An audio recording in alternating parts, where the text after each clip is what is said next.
Have you ever wanted to increase your own level of happiness? Or maybe you'd like to do something in particular to help raise your joy and well-being? Or maybe you've always wanted to experience an Ivy League education without the commitment. Yale University is offering an online course called The Science of Well-Being, where Dr. Santos reveals what actually makes us happy and recommends tips and exercises for increasing happiness in our lives, such as savoring our everyday experiences and appreciating them while they happen. Did we also mention that over 3 million people have enrolled, and it's the online equivalent to their most popular on-campus course. The course is completely online, self-paced, and the best part yet, you can earn a certificate from Yale upon completion. So make sure you click the description box below to check the course out. Hey Psych2Goers, welcome back to our channel. Have you ever wondered if there are some habits you could adopt to make your life a little bit happier? According to psychologists and research studies, there are some interesting habits that may just leave you feeling a bit more cheerful. Here are 6 helpful habits that will make your life happier. Number 1, read stories of wonder. Do you love to snuggle up with a good book and a cup of cocoa? While chocolate tends to make a lot of people happy, that story of wonderment you're reading may just make you happier. According to a 2012 research study published in the journal Psychological Science, awe can be elicited from reading a story, even a short one. Researchers Melanie Rudd, Kathleen D. Voss, and Jennifer Aker explain in their research article that awe offset the feeling that time is limited.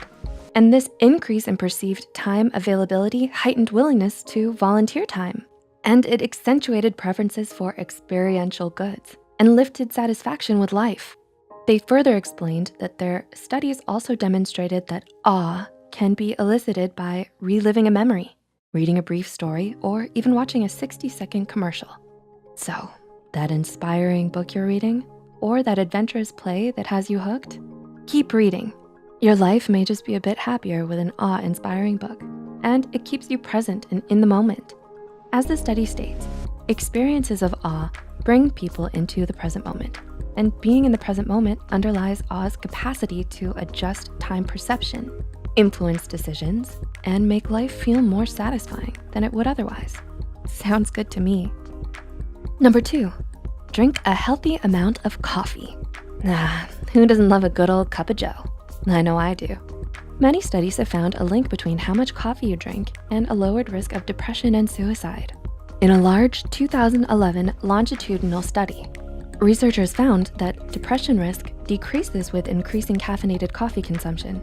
They mentioned further research is needed to confirm their findings, but a good cup of coffee every now and then won't hurt your mood and alertness. Just make sure not to go overboard. Too much caffeine can be dangerous, folks, but just the right amount? Delicious. Gotta love those mochas. Number 3, don't focus on materialistic goods. In her book, Myth of Happiness, author Sonia Lubomirsky explains that a mountain of research has shown that materialism depletes happiness, threatens satisfaction with our relationships, harms the environment, renders us less friendly, likable, and empathetic, and makes us less likely to help others and contribute to our communities. While a new pair of shoes here and there won't hurt you too much, if obtaining these types of possessions are all that's on your mind, it could cost you a bit of overall happiness. It's best not to put the weight of our happiness only on obtaining these luxury goods. Make it a habit to instead look towards your values, socialization, self-fulfilling goals, and experiences as another way to get that euphoric feeling. Basically, do what makes you happy. The things without that expensive price tag attached to it. Number 4, make it a habit to be around happy people. A 2008 study from the researchers and professors James H. Fowler and Nicholas A. Christakis found that if you simply live within a mile of another happy person, your happiness could increase by 25%. The researchers wanted to discover if happiness can spread from each individual and whether niches of happiness form within social networks. According to the study, people who are surrounded by many happy people and those who are central in the network are more likely to become happy in the future. Longitudinal statistical models suggest that clusters of happiness result from the spread of happiness and not just a tendency for people to associate with similar individuals. A friend who lives within a mile, which is about 1.6 kilometers, and who becomes happy increases the probability that a person is happy by 25%.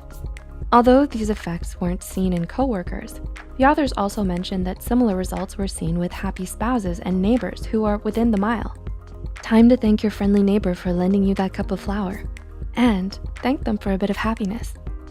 Number 5, join clubs and participate in cultural activities. Thinking of joining a club or snagging those tickets to your favorite concert?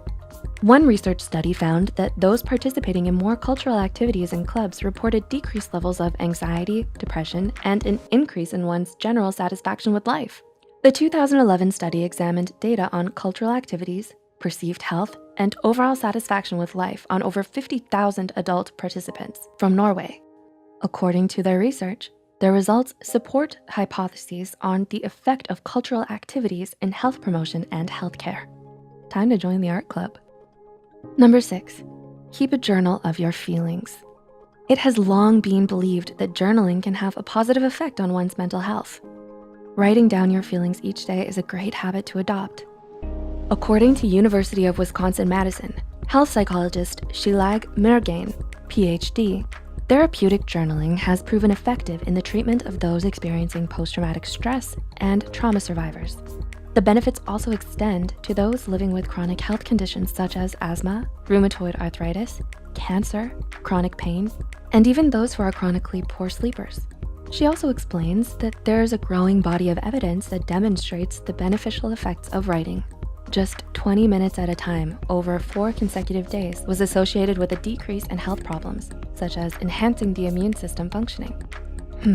So it might be a good idea to write a bit in your journal before bed, and then divulge into that awesome book you've been reading. So, which habits will you adopt? I'm working on journaling, and it really does seem to help. Do you journal before bed? Which book will you be reading? Let us know in the comments section down below. If you enjoyed this video, don't forget to click the like button and share this video with a friend who could use it. Subscribe to Psych2Go and hit the notification bell icon for more content like this. And as always, thanks so much for watching. If you liked the tips from this video and want to learn more about how to increase your own well-being and productivity, then you should check out The Science of Wellbeing. A big shout out to Coursera for sponsoring this video and offering a course from Yale University to our viewers. You can earn a certificate from Yale upon completion, so make sure you check it out.